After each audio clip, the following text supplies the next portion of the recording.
어느 날 가슴에서 멍울이 만져진다면 유방암 위험이 가장 높은 것은 놀랍게도 40대. 이미 폐경이 찾아왔다면 당신도 결코 안심할 수 없습니다.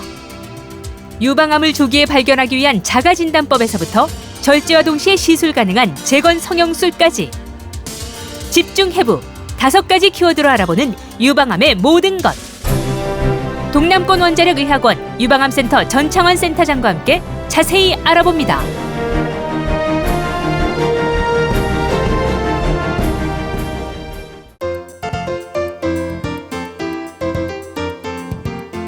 안녕하십니까. 여러분의 안방의 공격하는 리그웰입니다. 드디어 이제 휴가철이 시작이 됐습니다. 저는 좀 다녀오셨잖아요. 다녀오셨잖아요. 미리 갔다 오긴 했습니다만은. 네. 그래요. 여튼 지금 이 시간 되면은 많은 분들이 그 행복의 휴가 요정을 쫙 잡으면서 우리는 가슴 설레고 있어요, 지금. 저도 네. 갈 겁니다. 또 가실 거예요? 안 부럽습니다. 여튼 요즘 보면 뭐 어떤 뭐 TV 프로그램이나 또 네. 워낙 이 뭐 그 홈쇼핑이나 여러 가지 보면은 해외 여행 자체가 좀 싸요. 그래서 맞아요. 그렇죠. 국내 여행만큼이나 해외 여행도 많이 가시는데 해외 여행 갈 때 여러분 챙겨야 될 게 있잖아요. 첫 번째 여권 챙겨야죠. 그럼요, 당연하죠. 놀래라. 뭘까요? 두 번째 하나 더 뭘 예방 접종을 해야 된다면서요? 네. 아니 요즘에 해외 여행 갔다 오기만 하면은 홍역 환자가 급증을 하더라고요. 네. 그래서 특히 우리 어린이들 얼마나 민감합니까? 네. 해외여행 떠나기 전에 홍역 예방 백신을 꼭 맞아야 할 것 같아요. 네. 실제로 우리나라에 올해 들어서 홍역 환자가 4배 가까이 늘었다고 하니까 진짜 네. 조심하셔야겠죠. 사실 어릴 때 저희는 맞지 않았어요? 다 맞는데 요즘 네. 좀 잘 안 맞히는 경향이 있다고 그래요. 네, 잘 안 맞아요. 네, 저 왜냐면- 실제로 걸렸거든요. 네. 아무도 못 알아보게 얼굴이 변합니다, 여러분. 진짜 그래요? 꼭 예방하셔야 됩니다. 홍역이 전에처럼 막 위험한 병은 아니니까 네. 어머니들께서 홍역 예방주사 안 맞춰도 되겠다 생각을 하시는데 네. 네. 특히 안 맞으신 애들은 네. 특히 조심하셔야 되겠고 그렇습니다. 특히 출국 2주 전에는 꼭 예방주사를 맞춰야 되겠습니다. 특히 어린아이들. 그러니까요. 네. 네. 근데 홍역 앓고 이렇게 얼굴이 다시 이렇게 돌아온다면은 그렇게 썩 나쁘지만은 않은 것 같은데 사람마다 다 다르니까. 그 과정이 굉장히 고통스러워요. 그리고 어떻게 나올지 두려움성이 몰라요. 있으니까. 꼭 홍역 접종을 해주시길 바라겠고요. 네. 자, 홍역은 그래도 예방 주사라도 있으니까 예방할 수가 있습니다만 암은 우리가 어떻게 예방할 수 있는 방법이 없잖아요. 그래서 그쵸. 미리미리 좀 잘 알아야 되는데 오늘 암에 대해서 좀 잘 알아보도록 하겠습니다. 그 중에 특히 여성들을 많이 괴롭히는 유방암에 대해서 알아보도록 하겠습니다. 자, 오늘의 명의 모셨습니다. 동남권 원자력의학원 유방외과 전창환 센터장 모셨습니다. 어서 오십시오. 안녕하세요. 네, 반갑습니다. 자, 오늘부터 저희가 프로그램에서 약간 좀 달리 한번 구성을 개편. 해봤는데요. 네. 큰 키워드를 가지고 여러분과 함께 고민을 해보도록 하겠습니다. 자, 그럼 먼저 오늘의 첫 번째 키워드 열겠습니다.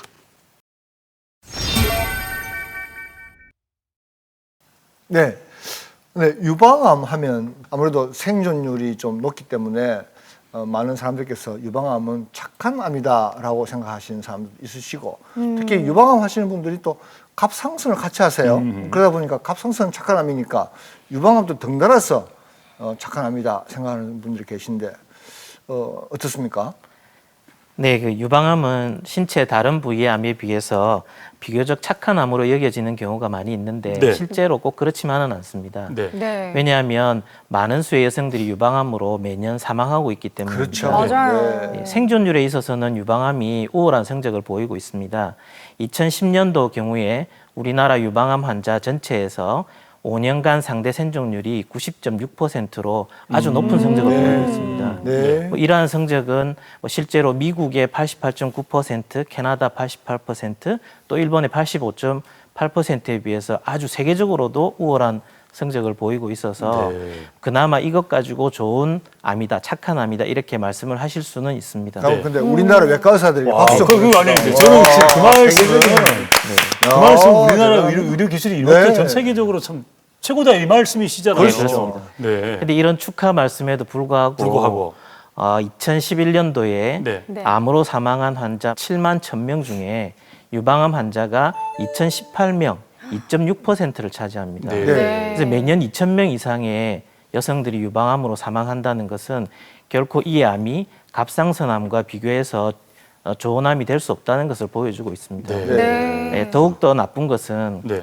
이 유방암은 성장 속도가 느리기 때문에 긴 생존 기간 동안 꾸준히 재발을 하게 됩니다. 아하. 이런 경우에 뼈, 폐, 간, 뇌 이런 곳으로 전이가 되게 되고 이러한 경우에 힘든 항암 치료나 방사선 치료를 계속 하셔야 되고 또 회복하지 못하면 사망하는 경우가 발생하기 때문에 네. 결코 착한 암이다 이렇게 볼 수 없고요. 단지 한 가지 좀 저희들에게 희망을 주는 거는 사기암이 대체적으로 한 10% 정도의 생존율을 보이지 못하는데 네. 유방암 같은 경우에는 최고 30% 정도의 치유율을 보이기 때문에 재발한 경우라도 빨리 발견해서 치료에 집중하면 좋은 성적을 얻으실 수 있을 네. 거로 생각하고 있습니다. 암이 진행이 좀 많이 됐다고 하더라도 네. 혹시나 다른 전이가 많이 되어 있지 않다면 네. 그래도 생존율이 좀 상대 암에 비해서 좀 높다는 그런 네, 말씀이시죠? 그렇습니다. 예. 네, 또 이 유방암이라는 게 여성에게만 국한되는 문제는 아니니까요. 진짜 많은 분들이 지금 좀 집중을 하셔가지고 보셔야 될 것 같습니다. 네. 또 문제가 최근에 유방암 환자가 더 급증을 하고 있단 말이죠. 네네. 전 진짜 실제로 체감을 하는 게 어머니 친구분들께서도 네. 물론 그 전보다 더욱더 건강하고 활력 있는 삶을 살고 계시는 분도 계시지만 먼저 좀 하늘나라로 가신 너무 마음 아픈 그런 네. 일도 옆에서 겪다 보니까 진짜 많이 걱정이 되거든요. 네. 실제로 얼마나 앓고 계시는지 궁금합니다. 네, 그 유방암 환자가 단순히 늘어나는 게 아니고 아주 폭발적으로 성장을 하고 있다 이렇게 말을 해야 맞을 것으로 생각이 됩니다. 네. 2010년도에 한국 유방암 환자는 1년에 16,398명이 발생했습니다. 이는 15년 전인 1996년도에 3,801명에 비해서 약 4.3배가 늘어났습니다. 네. 이 OECD 여러 나라와 비교했을 때도 1년 평균 증가율이 7%로 OECD 평균의 20배에 달하는 증가율을 보이고 있습니다. 저희가 여성분들의 평균 수명을 84세로 계산을 했을 때 네. 25명의 여성분 중에 1명이 유방암에 걸리는 것으로 보시면 되겠습니다. 어허. 특히 OECD 국가 같은 경우에 미국이나 유럽 여러 나라들에 비해서 저희가 발병률이 한 2분의 1이나 3분의 1 정도밖에 되지 않지만 네. 그런 유럽이나 미국 같은 경우는 지금 이제 발생률이 감소하는 추세에 접어들었는데 저희 나라 같은 경우에는 가파른 상승 곡선을 보이고 있다는 게 가장 큰 문제가 될 수 있습니다. 네. 갑자기 이렇게 뭐 15년 전에 비해서 뭐 5배 가량 늘어났다고 한다면 여러 가지 이유가 있지 않겠습니까? 물론 최근에 이제 국가에서 하는 종합 검진도 있고 검진을 많이 하고 또 하니까 뭐 그런 발견되는 이유도 그렇죠. 있겠지만 그것뿐만은 아닐 것 같거든요. 네. 뭐 네. 다른 데는 왜 다 떨어지는데 우리만 이렇게 올라가는 이유가 뭡니까? 이제 근본적으로 그 유방암의 원인은 그 에스트로겐이라는 여성 호르몬에 네네. 의해서 발생한다고 되어 있습니다. 그래서 여성 호르몬에 노출되는 총 기간이 유방암 발병 요인에 영향을 미친다고 생각하고 있습니다. 네. 그래서 남성보다는 현저하게 여성에서 많이 발생하고 네. 저희 나라는 약간의 차이가 있지만 나이가 들면 들수록 유방암의 발병률이 증가하는 것으로 되어 있습니다. 네. 그 외에도 이전에 유방암을 앓았거나 음흠. 가족 중에 유방암 환자가 있거나 아니면 흉벽에 방사선 치료를 예전에 쪼인 적이 있거나 네. 또는 유방에 비정형 상피 과정식이라는 뭐 진단명으로 수술한 적이 있으신 분 아하. 이런 분들에서 유방암의 발병률이 증가되고요. 또는 이제 사회문화적인 관습 자체가 30세가 지나도 출산을 하지 못했거나 예. 또는 30세 이후에 늦은 출산을 한 경우 그리고 수유를 하지 않는 경우 예. 12세 미만의 조기 초경 그다음에 55세 미만의 늦은 폐경 그리고 습관적인 음주 폐경 후에 호르몬 치료제를 하는 경우에 유방암 발병률이 늘어난다고 되어 있습니다. 이런 것을 볼 때 우리나라의 유방암의 폭발적인 증가는 서구화된 그 생활 습관 때문이다 이렇게 이야기할 수 있습니다. 네. 최근에 2010년도에 저희가 한 15년간 한국 유방암 환자에서 유방암 위험 인자에 대한 분석을 했는데 네. 그 중에 가장 많이 등장하는 위험 인자는 수유를 하지 않는 경우입니다. 네. 오. 그리고 30세 이후에 늦은 출산이나 13세 미만의 빠른 초경, 그다음에 만기 폐경 이런 것들이 주요 위험 인자로 꼽히고 있습니다. 얼른 네. 결혼해서 출산을 해야 될 것만 같은 생각이 네. 드는데요. 저거 네. 말씀드리려고 그랬는데. 네. 근데 네. 과장님, 유독 한국 여성들이 좀 유방암에 취약한 이유가 네. 별도로 있습니까? 네, 한국 여성들이 조금 유방암의 진단이나 또는 뭐 질병 요인에 있어서 좀 취약한 부분이 있습니다. 그림을 보시면 네. 그 유방의 조직에 대해서 이렇게 그림으로 표시되어 있습니다. 유방은 유관이나 유소엽 같은 유선 조직과 그것을 지지하는 결체 조직 그리고 지방 조직으로 구성되어져 있습니다. 네. 우리나라 여성들을 포함한 아시아 여성들은 이런 유선 조직의 비율이 많고 지방 조직이 적은 고밀도 유방 또는 치밀 유방으로 이렇게 구성되어져 있습니다. 네, 네. 맞아요. 네. 그래서 이런 고밀도 유방인 경우에는 다시 사진을 보시면 유방의 치밀도가 1등급부터 2등급, 3등급, 4등급으로 표시가 돼 있고요. 3등급인 경우에는 유방의 유선 조직 자체가 75% 이상 포함된 경우를 이야기를 합니다. 우리나라 여성의 경우에 이 75%에 해당되는 3등급에 많이 포함되어 있습니다. 네. 더군다나 4등급에 포함되는 분도 많이 있어서 예. 이런 경우에 저희가 선별 검사에 이용되는 유방 촬영술이라는 게 있는데 네. 이 엑스레이가 지방 조직이 많은 경우에는 투과가 잘 되지만 이렇게 유선 조직이 많은 경우에는 투과가 잘 되지 않습니다. 네. 이게 등급이 올라갈수록 그렇죠. 등급이 더 올라갈수록. 발견하기 위험하다는 거죠? 어려운 거예요? 그렇죠. 그러니까 엑스레이가 통과하지 못하기 때문에 네. 유선 조직 내에 있는 병변을 가려내지 못하고 그 속에 숨어 있는 유방암을 발견하지 못하게 되는 겁니다. 네. 그런 것 때문에 이렇게 고밀도 유방, 치밀 유방인 한국, 우리나라 사람들이 진단율이 떨어지게 되죠. 심지어는 약 5% 미만으로 이렇게 떨어진다는 그런 이야기들이 많이 네. 있습니다. 아니 저도 건강 검진을 받아보면서 네. 이 유방 검사를 한번 해본 적이 있어요. 네. 근데 그 압축을 해가지고 검사를 했던 네. 걸로 기억을 네네. 하거든요. 네. 네, 그 방금 이 사진이잖아요. 아 네. 그거예요. 네, 네. 아 근데 그 과정이 약간 좀 수치스럽기도 하고 네네. 좀 이렇게 막 편하지만은 않았던 것 같거든요. 아프죠? 네. 아프기도 하고. 그렇습니다. 네. 뭐 유방 초음파뿐만 아니라 특히 유방 촬영 같은 경우에는 신체 은밀한 부위를 내놓고 검사를 해야 되기 때문에 조금 꺼려지는 부분도 많이 있고요. 네. 말씀하셨듯이 유방 자체를 압박대 유방을 넣고 상하로 누르거나 좌우로 눌러서 검사를 해야 하는데 이 경우 압박도가 심하면 심할수록 유방 촬영의 민감도가 좋기 때문에 많이 누르게 되는 거죠. 그래서 환자분들이 되게 통증을 느끼고 이런 이유 때문에 가장 중요한 선별 검사인 유방 촬영을 회피하는 경우들이 있습니다. 네. 실제로 유방 촬영은 유방 질환을 검사하는데 가장 기본적인 검사이고요. 특히 무증상 단계에서 유방암을 찾아내는데 가장 중요한 검사입니다. 그래서 불규칙한 모양을 보이는 유방 종괴나 미세석회화 등으로 유방암을 진단할 수 있습니다. 네. 하지만 아까 말씀드린 대로 저희 우리나라 여성 같은 경우에는 유방의 밀도가 높기 때문에 치밀 유방이나 고밀도 유방에서는 유방 촬영술이 무의로 돌아가는 경우들이 있습니다. 네. 그래서 이때 저희가 네. 유방 초음파를 초음파를 시행을 하게 하게 되죠. 되죠. 네. 네. 유방 초음파는 유방 안에 있는 혹이 단단한 혹인지 네. 또는 물렁물렁한 물혹인지를 가려주는데 중요한 역할을 하고요. 또는 유방 안에 있는 혹의 성질을 파악하는 조직 검사를 시행할 때 유용하게 사용되어지기도 합니다. 그 외에 이제 유방을 검사할 때 뭐 MRI 검사나 또는 PET-CT, 뼈 스캔 사진 등을 이용해 가지고 네. 유방암의 진단이나 치료에 이용하기도 합니다. 네. 그럼 이제 유방암을 검진하는 가장 기초적인 단위가 유방 촬영술이 있고 유방 초음파가 있다고 말씀하셨잖아요. 네네. 유방 촬영술 같은 경우에 좀 아프고 뭐 그렇다면 바로 초음파로 이렇게 하셔도 되지 않나요? 왜 비용 때문에 문제가 있는가요? 아니면 시간에 문제가 있고 이런 건가요? 네, 차이가? 꼭 그런 건 아니고요. 네. 저희가 어디를 여행을 갈 때 예. 먼저 큰 지도를 보고 위치를 파악하고 아하. 그 안에 있는 작은 내용들을 찾아서 다시 이제 공부를 해서 찾아가듯이 네네. 유방 촬영은 유방암 검사에 있어서 마치 지도 같은 역할을 합니다. 네. 그래서 몽울이 아직 달 형성 안 되었거나 또는 있다고 하더라도 미세석회화나 작은 형태로 보일 때 네.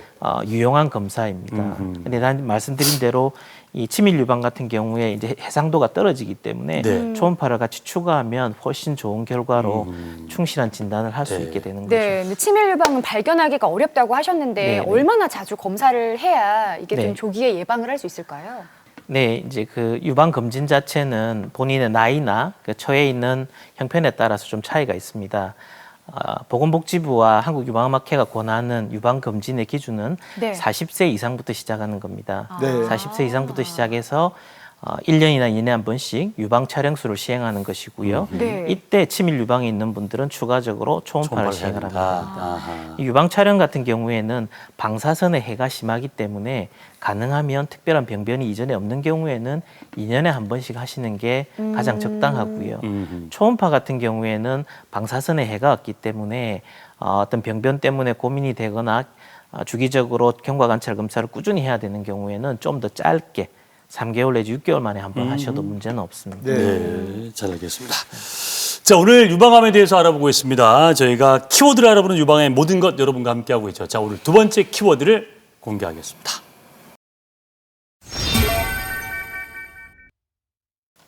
자, 부록이라.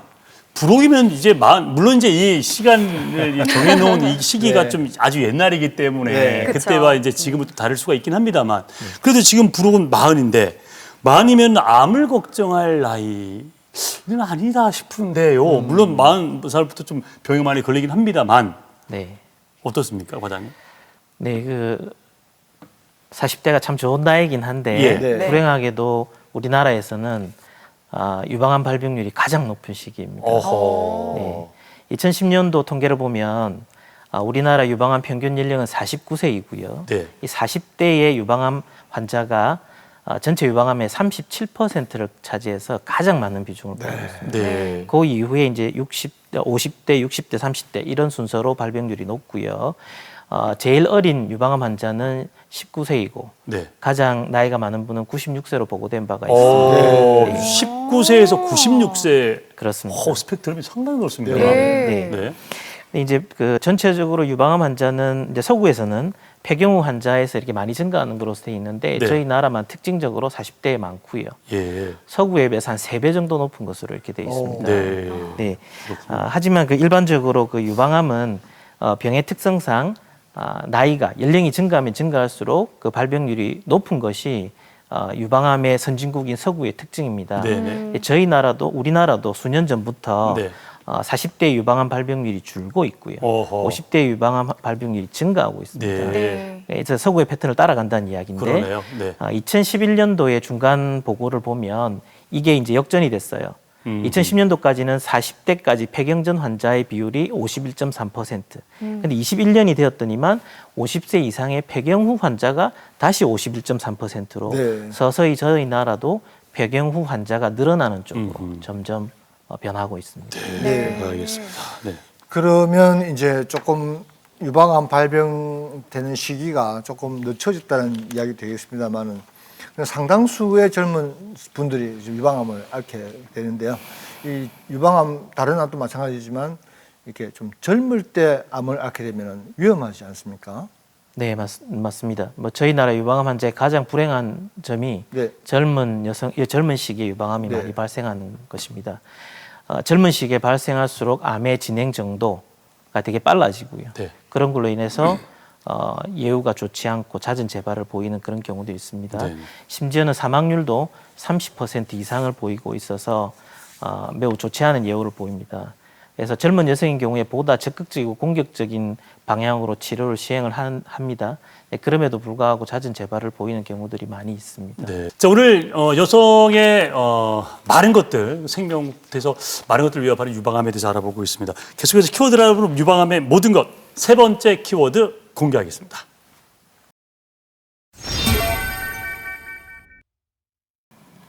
앞서 과장님께서 그 유방암 발생 빈도 이렇게 얘기하셨잖아요. 하시면서 폐경 후에가 지금 최근에 좀 많이 늘고 있다라고 말씀하셨는데 네네. 그렇다면 아까 어차피 여성 호르몬인 에스트로겐하고 이 폐경 이것과도 유방암이 좀 상관관계에 있다고 봐도 되겠네요. 네, 그렇습니다.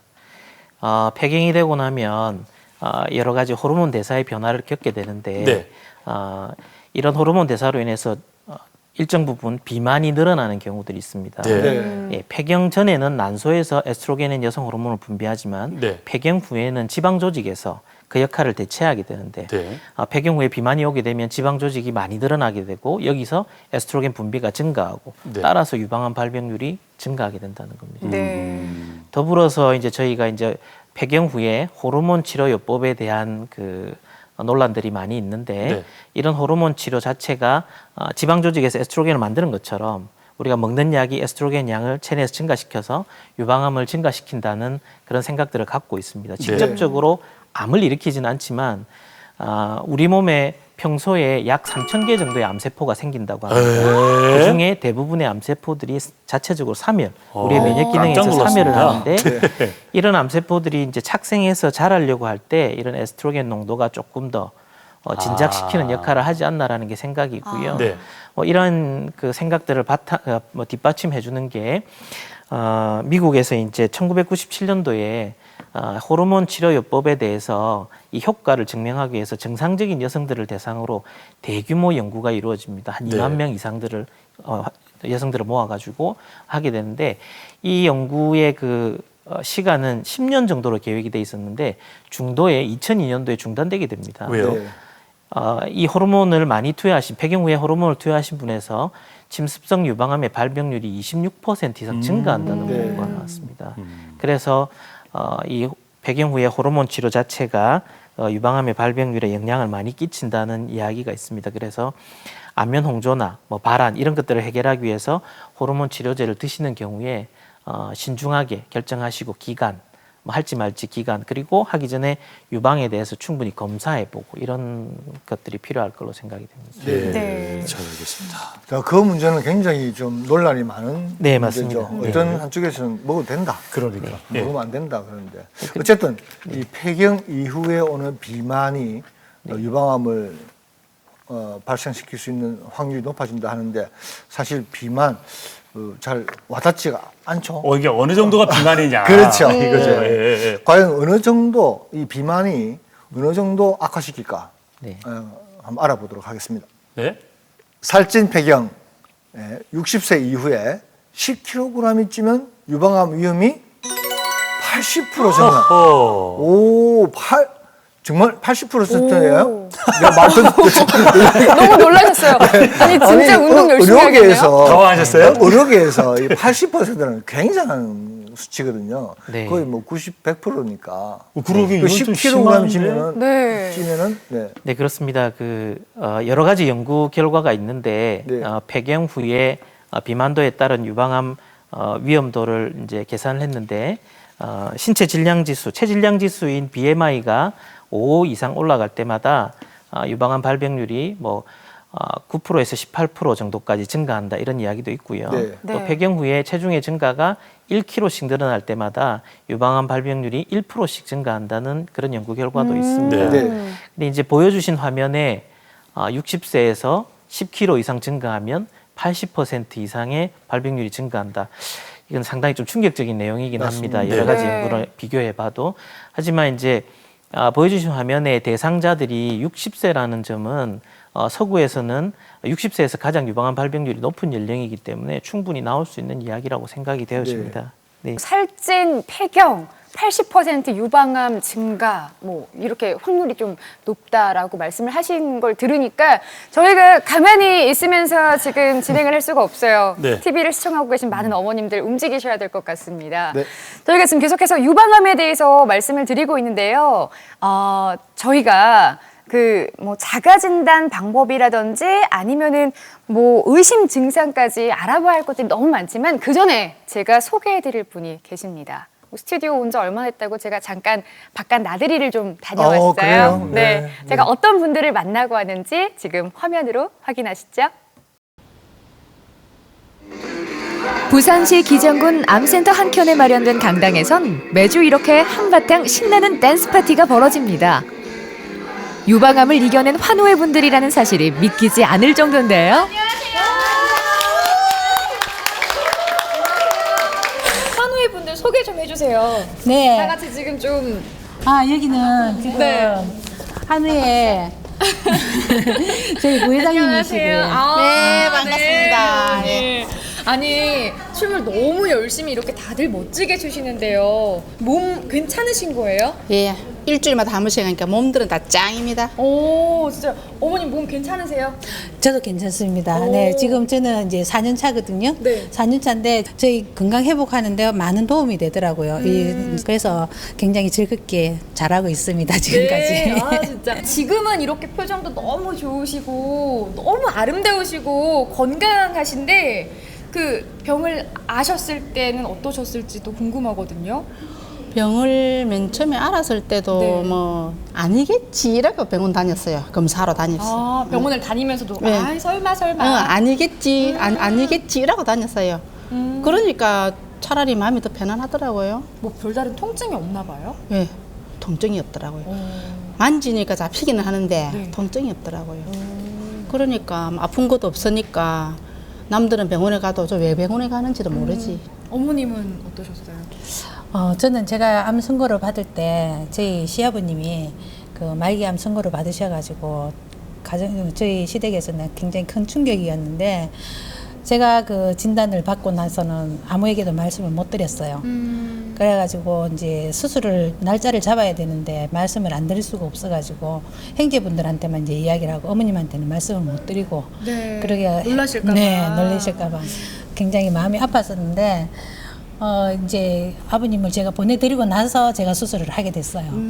그래가지고 그게 마지막 못 뵌 게 제일 아이고 좋아요. 네. 그래도 이렇게 건강한 모습을 보시고 너무나 기뻐하고 계실 거예요. 가장 많이 기뻐하시지 않을까요? 그럴 겁니다. 아유 어떡해. 네. 이렇게 웃으면서 말씀은 하시지만 치료 과정은 좀 힘드셨을 것 같아요. 치료는 정말 힘들었죠.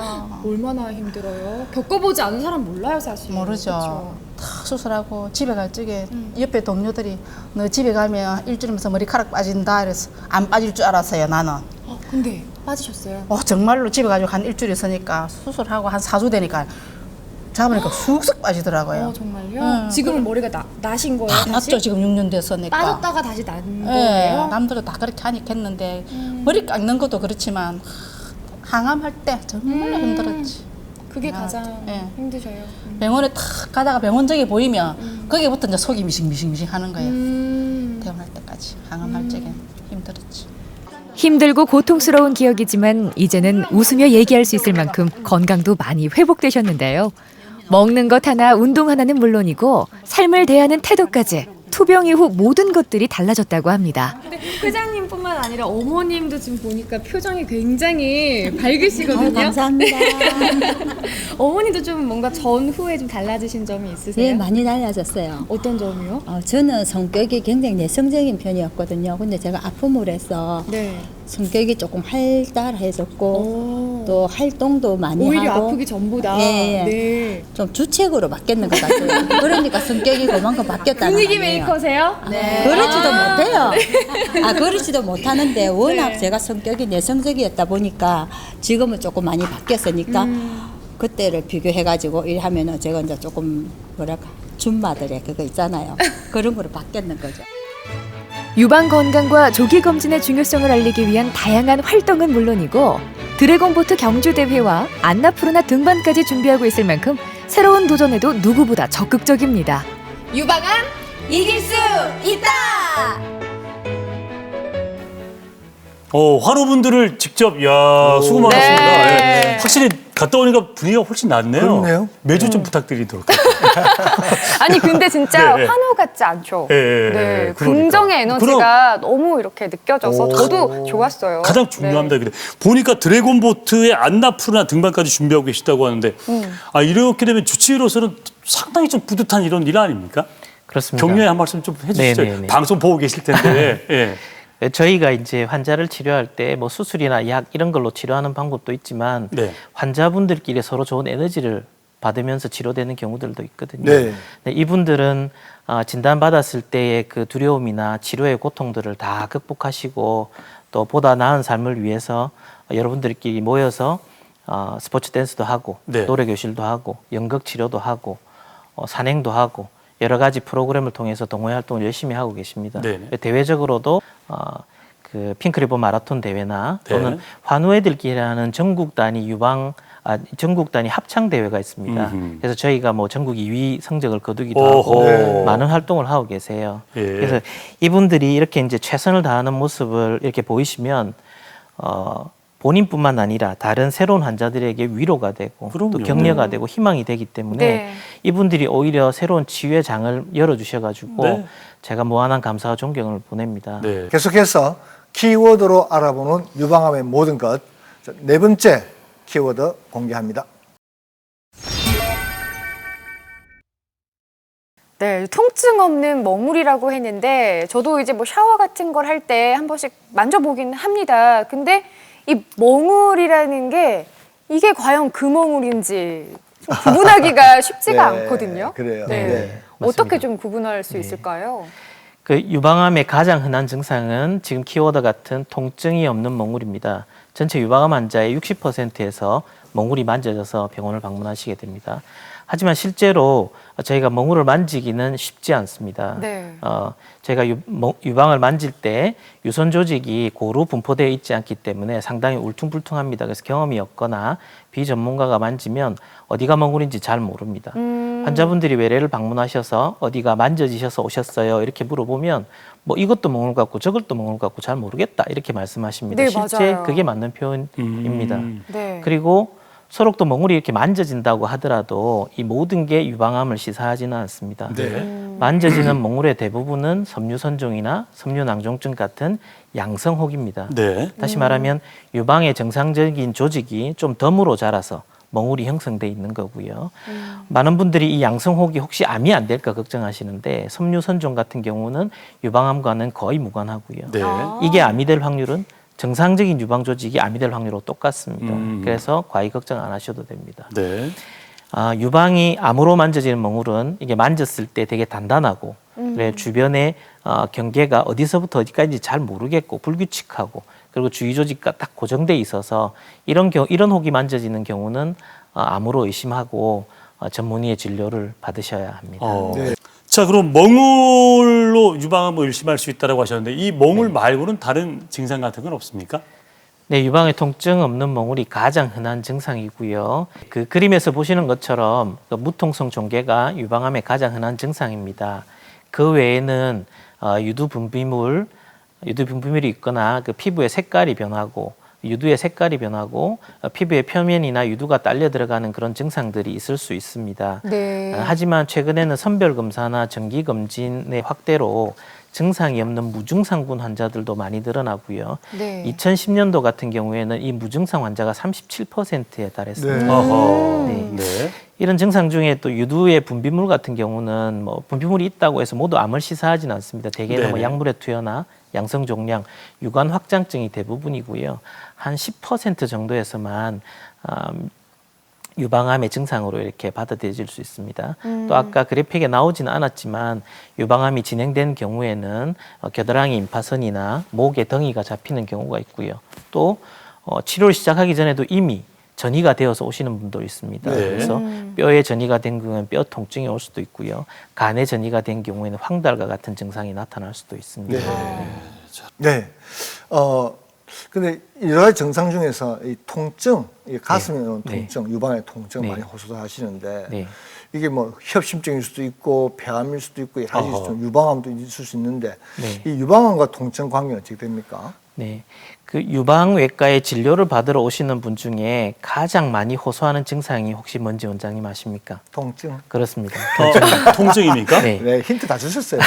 어. 그 많은 환자분들이 유방에 통증이 있을 때 내가 암이 아닐까 이렇게 생각하고 진료실을 방문하십니다. 근데 아무래도. 그게 사실은 네. 그게 아니면 아플 이유가 없지 않. 그쵸. 제가 잘 몰라요. 네. 아니 그게 아니면 경험이 병원 안 없어요. 가죠. 아, 그러니까. 네. 네.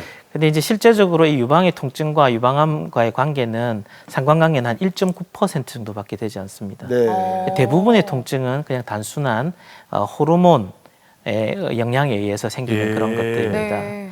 대체적으로 주기적인 통증인 경우에는 예. 배란기에 유방에 호르몬 영향에 의해서 수분이 가득 차게 되고 예. 이때 수분에 의해서 팽창되면 유방의 통증을 느끼게 됩니다. 예. 네. 이게 시기가 지나서 생리기가 넘어가면 수분이 빠지고 통증이 감소하게 됩니다. 예. 네. 꼭 이런 주기적인 통증이 아니더라도 뭐 통증이 있는 경우는 체내의 호르몬의 변화가 좀 불규칙하다든지 또는 나이가 드시면서 섬유낭종증 같은 변화가 생기면 유방의 통증이 같이 생깁니다. 네. 뭐 대체적으로 이런 경우에 안정을 시키거나 또는 지방식을 줄이고 카페인을 줄이고 이렇게 함으로 해서 통증이 대부분 호전되기도 하는데 만약에 이 통증이 계속 지속이 된다면 달맞이 종자유를 포함한 제제의 약이나 또는 진통소염제를 가끔 사용하기도 합니다. 음흠. 네, 뭐 환자분들께서는 이렇게 진료실에 오셔가지고 검사를 하시고 유방 촬영, 유방 초음파를 통해서 뭐 별게 없습니다 이렇게 말씀드리면 가시는 길에나 통증 없어졌어요 이렇게 말씀하시는 분이 있습니다. 네, 그렇겠죠.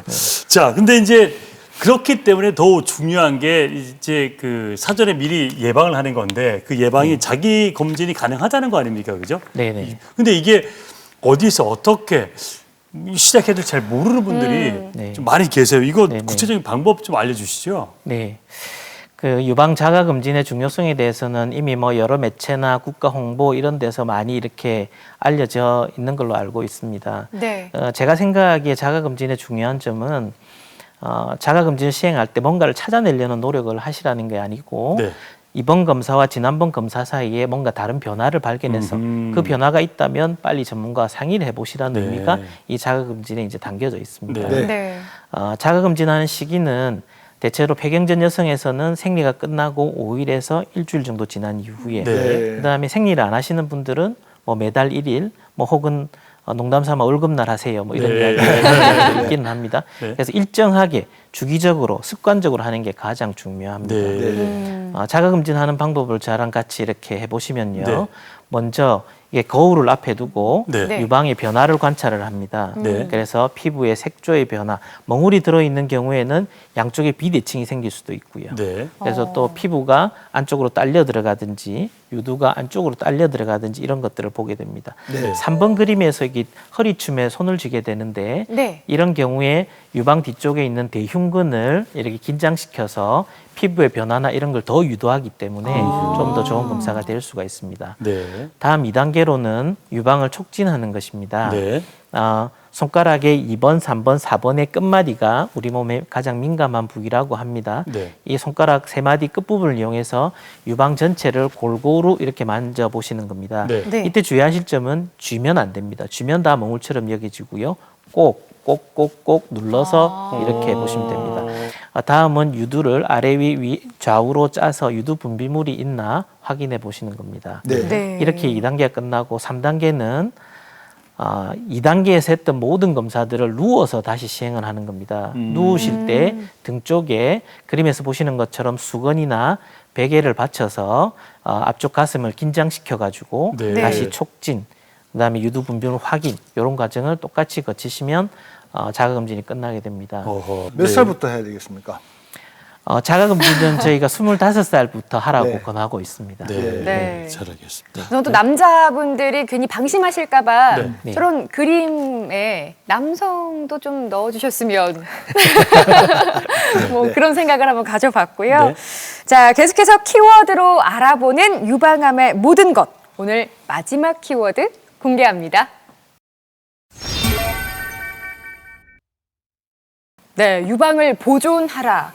사실 유방암에 걸렸다라고 하면 일단 얼른 절제부터 해야지 않을까라는 생각이 드는 게 사실이에요. 근데 절제 말고 또 다른 치료 방법이 있으면 좀 알려주세요. 네. 유방암의 이제 근본적인 치료의 방법은 수술을 통한 병변의 제거에 있습니다. 원칙적으로 그것들이 강조되어 왔는데 수십 년 동안 유방 수술에 이렇게 많이 매이게 된 거죠. 네. 하지만 그 이후에 유방암이 국소질환, 유방 자체만 있는 것이 아니고 유방에 암이 발견됐을 때 이미 전신에 영향을 미치고 있다는 전신질환이라는 개념이 생기면서 네. 수술 부위는 점차 축소가 되고 그리고 수술 이후에 우리 몸 다른 곳에 남아있는 암세포를 조절하는 약물요법이나 방사선 치료가 주목을 받게 되었습니다. 그래서 수술 외에도 항암요법이나 항에스트로겐 요법, 방사선 요법 같은 치료들이 이렇게 같이 다각적으로 적용이 되고 있습니다. 네. 네. 수술 같은 경우에는 저희가 뭐 유방암 수술하시면 대개는 전절제를 생각하시는데 뭐 꼭 그렇지만은 않고요. 대개는 유방을 일부 절제하는 보존술식이 더 많이 이용되어지고 있습니다.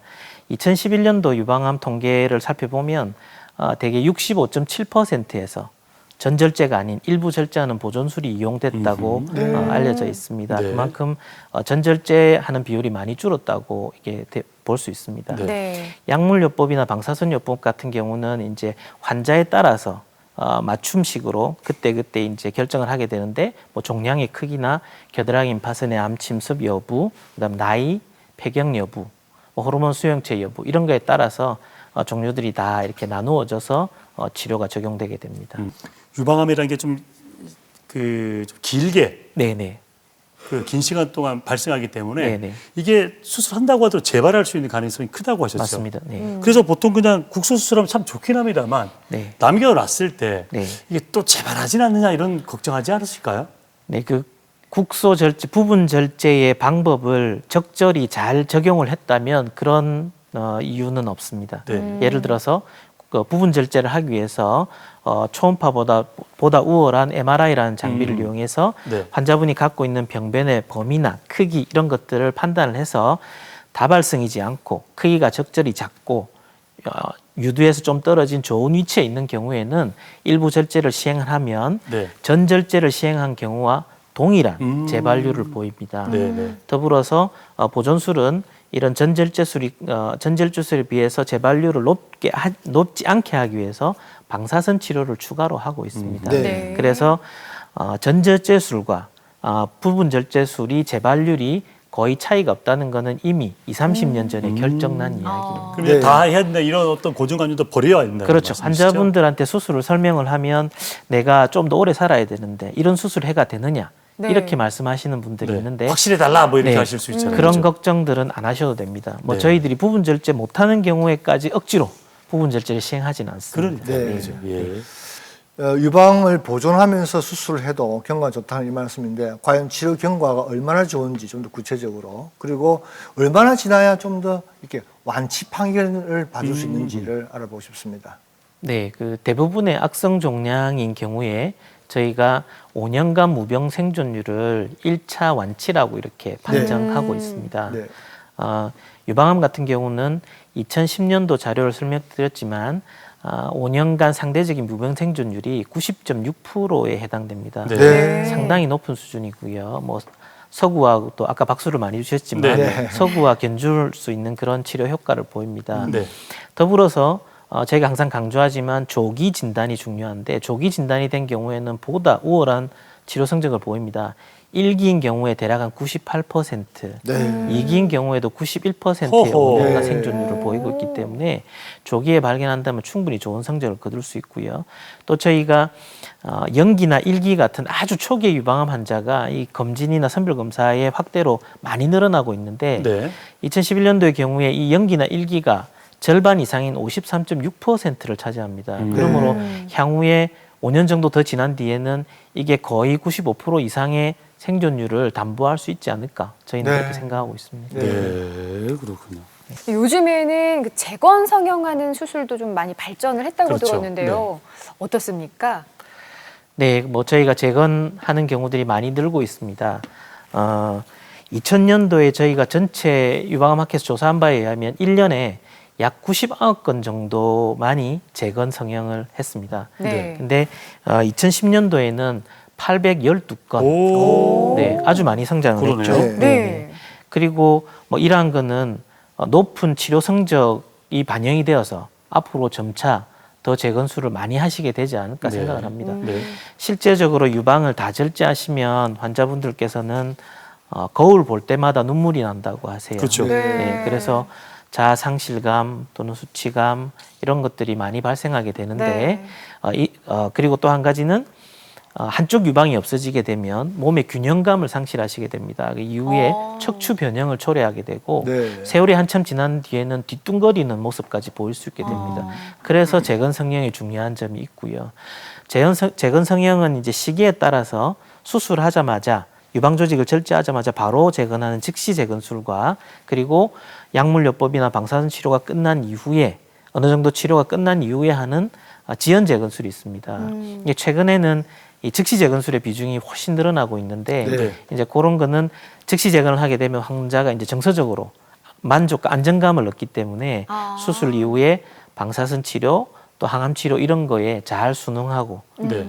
치료를 잘 받으실 수 있는 그런 장점이 있고 네. 그다음에 피부를 많이 보존하기 때문에 이후에 하는 것보다 훨씬 미용적으로 도움이 됩니다. 이왕 할 때는 뭐 하시는 게 이제 그것도 마찬가지로 네. 전절제를 결정하시는 거하고 똑같이 보건술이 혹시 내가 다음에 재발하지 않을까 이런 우려들을 가지시는 겁니다. 하지만 이 재건술은 유방암 치료 성적과는 결코 네. 상관이 없습니다. 아, 네. 그렇군요. 네. 그럼 성형술 하나 나왔으니까 한번 네. 뭐 뜬금없는 질문이 될 수도 있겠습니다만 네네. 젊으신 분들 중에 미용의 목적으로 가슴 성형하시는 분들 있잖아요. 네네, 있습니다. 이런 분들이 혹시 뭐 유방암에 걸릴 확률이 높다라거나 오, 그 중요하네요. 유방암과 관련되어 있는 네. 유병률 같은 거 없습니까? 예전에 유방 성형술과 관계된 유방암 증가 요인이 있는 경우가 있었습니다. 어허. 네. 그런 건 어떤 경우냐면 실리콘이나 파라핀을 직접 주입하는 겁니다. 유방 내에. 유방 내에 직접 네. 주입을 하면 이게 발암 물질이 됩니다. 그래서 유방암을 일으키게 되고 그런 환자분들이 상당히 찾아오세요, 실제로도. 아, 보형물 삽입하는 게 아니라. 그렇죠. 직접으로 네. 예. 주사를 주입을 하는 겁니다. 네. 근데 최근에 많이 시행하고 있는 보형물 같은 경우에는 전혀 다르죠. 이제 백 안에 잘 보존이 돼 있고 네. 네. 이전에 뭐 실리콘 백의 유해성이나 이런 게 있었는데 그게 다시 다른 방식으로 제조가 되어서 그 실리콘 백의 유해성이 없고 미국 FDA에서 다 이렇게 검증이 된 네. 거기 때문에 유방암 발병률에 전혀 영향을 미치지 않습니다. 재건 성형도 좀 같은 목적인 그렇죠, 거죠. 맞습니다. 같은 네, 뭐. 네. 네, 네, 그러니까 네. 또 다른 생각 중에 하나가 그럼 검사할 때는 뭐 문제가 없느냐. 그러니까요. 근데 이 백 수술하신 분들. 자체가 유선 조직 뒤쪽에 들어갑니다. 아. 네. 그래서 앞쪽에 유선 조직이 위치하기 때문에 유방 촬영이나 유방 초음파 같은 검사에 전혀 영향을 미치지 않습니다. 자, 유방암 때문에 걱정하시는 분들 혹은 고생하시는 분들 이분들에게 건강 식단 같은 게 있다면 네네. 좀 추천해 주시면 좀 해주십시오. 네, 그 미국 암 연구소에 따르면 유방암 발병에 확실하게 영향을 미치는 것은 야채와 과일의 섭취가 유방암의 발병률을 감소시키고 네. 네. 술과 비만이 유방암 위험도를 증가시킨다는 겁니다. 네. 그래서 예방을 할 수 있는 가장 좋은 방법은 지방과 탄수화물을 줄여서 네. 열량을 낮추시고요. 그다음에 신선한 야채, 과일을 많이 먹고 네. 그다음에 적절한 운동을 해서 적정 체중을 유지해 주시는 것이 가장 중요합니다. 네. 그렇게 하기 위해서 이제 식단을 짜는데 하루 세 끼 뭐 꼬박꼬박 잘 챙겨 드셔야 하고요. 네. 지방 육류를 섭취하실 때는 뭐 한 번 섭취할 때 100g 이하로 주 1 내지 2회 정도 이렇게 섭취하시면 하고요. 그게 됩니까, 교수? 과장님, 그 100g 하면 고기 몇 점이에요? 하세요. 1인분 220g이거든요. 그 1인분 네, 먹지 말라는 실제적으로 저희가 이제 수술이나 치료를 하면 예. 환자분들은 이 100g도 안 드시려고 합니다. 예. 네. 네. 근데 실제로 육류 안에 들어있는 여러 가지 무기질이나 셀레니움 같은 거는 면역력을 강화하는 작용도 하거든요. 그러니까 예. 네. 그래서 일정 정도 내 몸에 필요한 것이기 때문에 그런 식으로 드셔야 되고요. 네. 말이 많은 그 유제품 같은 경우에도 네네네. 저지방으로 해서 이렇게 드시는 걸 권하고 네. 있습니다. 그 외에 뭐 색깔이 다양한 야채나 채소를 드시고요. 그 다음에 오메가3가 많은 식물성 아마씨나 동물성 등푸른 생선 이런 네. 것도 드시고요. 또 유방암에 좋은 영향을 미친다는 이소플라본이 많이 들어있는 콩 같은 음식도 많이 드시고요. 네. 그 다음에 최근 또 많은 관심을 가지고 계시는 비타민 D도 같이 섭취하시면 네. 좋을 걸로 생각이 됩니다. 네. 자, 끝으로 과장님 네. 당부 말씀 해주시면 네네. 부탁드리겠습니다. 네, 유방암 환자 발생률이 많이 늘어나고 있습니다. 최근 2년간은 유방암 발생률이 1년에 2,500명씩 더 증가를 해서 아마 곧 조만간 유방암 발병률이 1년에 2만 명이 넘는 시대가 도래할 걸로 생각이 됩니다. 이런 우리나라의 폭발적인 유방암 증가는 분명 서구화된 생활 습관 때문입니다. 그래서 젊었을 때 임신을 하시고 출산을 하고 모유 수유도 하시고 그리고 적정 체중 유지를 위해서 운동도 많이 하시고 폐경 후에는 호르몬 치료를 신중히 결정하시고 이런 방법을 통해서 충분히 유방암을 예방하실 수가 있습니다. 네. 하지만 할 수 없이 내가 유방암에 걸렸다면 치료 성적에 가장 중요한 영향을 미치는 것은 조기 진단입니다. 네. 만약에 조기 진단이 되시면 수술로 인한 근본적인 치료를 위해서 유방을 많이 절제하기 때문에 오는 수술로 인한 통증이나 고통을 적게 하고 또 유방의 변형을 최소화하면서 적절하게 유방암을 치료하실 수 있습니다. 그러므로 자가검진이나 정기적인 검사들을 충실히 하셔서 여러분들의 아름다운 유방을 잘 지켜내시기 바랍니다. 네. 네. 자, 오늘은 우리 여성들을 위협하는 유방암에 대해서 알아봤습니다. 유방암이 좀 많이 늘고 있고 특히나 유방암이라는 것은 여성에게 좀 여러 가지 육체적, 정신적 고통을 함께 줄 수 있기 때문에 네. 좀 이 큰 고민거리였는데 그나마 좀 위안이 되는 것은 우리나라의 이 치료술이 전 세계 최고라는 거 최고. 아니겠습니까? 네. 그만큼 희망을 발견하시고 그리고 본인의 적극적인 치료 의지만 있다면 충분히 이겨낼 수 있는 그런 희망적인 질병이다. 이렇게 마무리할 수 있을 것 같습니다. 자, 지금까지 오늘 도움 말씀 주신 오늘의 명의 동남권 원자력 의학원 유방외과 전창환 과장님과 함께했습니다. 수고하셨습니다. 고맙습니다. 네, 계속해서 매주 화요일 열리는 무료 건강교실 안내해 드릴게요. 7월 29일 화요일 오전 11시입니다. 신세계 백화점 센텀점 9층 문화홀에서 병은 아파야 낫고 몸에 좋은 약은 쓰다라는 주제로 고신대 보건병원 신경외과 정주호 교수님 모시고 함께합니다. 많은 참여 부탁드릴게요. 네. 야, 병원 아파야 낫고 몸에 좋은 약은 쓰다. 철학적인. 네. 네. 쏙 들어옵니다. 네. 많은 분들 참여해 보시고요. 저희는 퀴즈 남겨놓고 떠나도록 하겠습니다. 네. 유방암이 걱정되신다면 폐경 후 비만을 조심하셔야 되는데요. 네. 폐경 후에 체중이 10kg이 는다면 네. 과연 유방암이 걸릴 확률은 몇 % 증가하겠습니까? 네. 라는 질문인데요. 네. 자, 1번 네. 60%, 음흠. 2번 70%, 네. 3번 80%입니다. 네, 아까 너무 놀라서 말씀을 더듬으셨던 네. 그 부분입니다. 자, 정답을 아시는 분은요, 공개 클리닉을 홈페이지 들어오셔서 퀴즈 게시판에 정답 올려주시면 저희가 추첨을 통해서 푸짐한 상품 보내드릴게요. 네. 그리고 저희 트위터도 열려 있으니까요, 많이들 오셔서 의견 남겨주세요. 네. 자, 다음 주에 예고해드리겠습니다. 다음 주는 쑤시고 결린 어깨 관절에 대해서 알아볼 텐데요. 어깨 아프다 그러면 일단 주물러라. 주무른다고 됩니까? 그럼 파스 붙여라.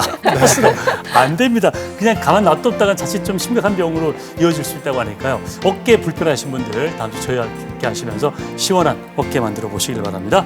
저희는 여기서 인사드리죠. 여러분 건강하세요.